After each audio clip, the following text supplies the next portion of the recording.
The International Monetary Fund downgraded its growth estimate for the U.S. economy. The announcement comes after disappointing jobs numbers, inflation, and supply chain disruptions as the U.S. and other countries try to recover from the full impacts of the coronavirus pandemic. Joining us now with analysis is Heritage Foundation Research Fellow Joel Griffith. Joel, always good to see you. Welcome back. As just mentioned, the IMF downgraded the growth estimate for the U.S. economy. So what exactly does that mean? And also, how significant is that?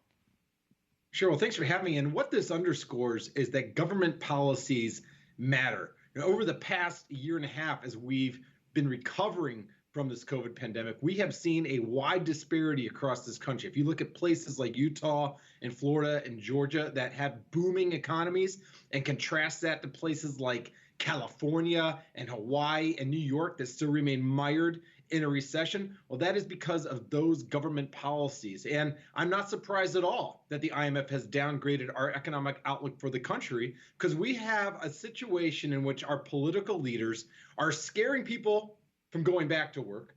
We're telling others that we're going to pay you to stay home, pay you more than you're earning on the job. And now we have a forced vaccination requirement coming down from the Biden administration. So I'm not surprised at all that these growth results have been downgraded. But thankfully, in our country, you have 50 states plus DC to choose from. And tell you what, a lot of folks are moving to places like Tennessee, Texas, and Florida, where you are free to be with your family and free to actually earn a living. Yeah, we're seeing a lot of that for sure. You know, another thing the IMF also warned about was increased risk to global economic growth. What are you seeing, Joel? I know there's been a lot of talk, we mentioned this, about supply chain disruptions and in particular, how that's going to impact our holidays. Oh, yes, these supply chain disruptions, we are all noticing this. I mean, if you just go to your local grocery store or your convenient mart or order products on Amazon Prime, you'll notice a lot of these items they're simply out of stock, or there's a week or 2 week long delay in receiving those items.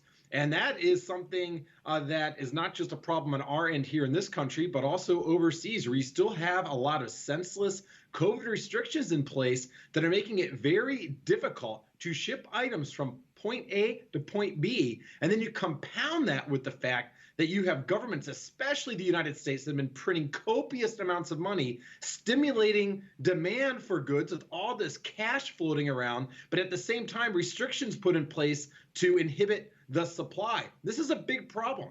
And if you look at places like California, where you have sometimes close to 100 cargo ships stranded at a time off the coast, well, that's because you have the unions on shore that are refusing to open at nights or on weekends. And what I think you're going to see going forward, places like Florida that have a much more efficient port system, you're going to see states like that picking up a lot of that business. And hopefully that'll alleviate things by Christmas time. Yeah, and something else that you can't help but notice are prices at the pump, right? They continue to rise. And now it seems that natural gas prices are going up too, just as temperatures are dropping. Let's talk more about that and how that could impact our household budgets. Well, we have oil now at a multi-year high at over $80 a barrel. And what that means to most of us is when we go to fill up our cars and trucks, it's costing a lot more. You see gas prices are earning nearly $6 a gallon in California. This is really hurting families. And it's just bizarre to me that you have the Biden administration that is taking over this country after we finally achieved energy independence. And one of the first things they did was kill the Keystone XL pipeline that would have helped us have reliable natural gas supplies when fossil fuel supplies coming in from Canada. And then you've also seen the administration threaten to impose higher taxes and regulations on natural gas frackers and on oil drillers.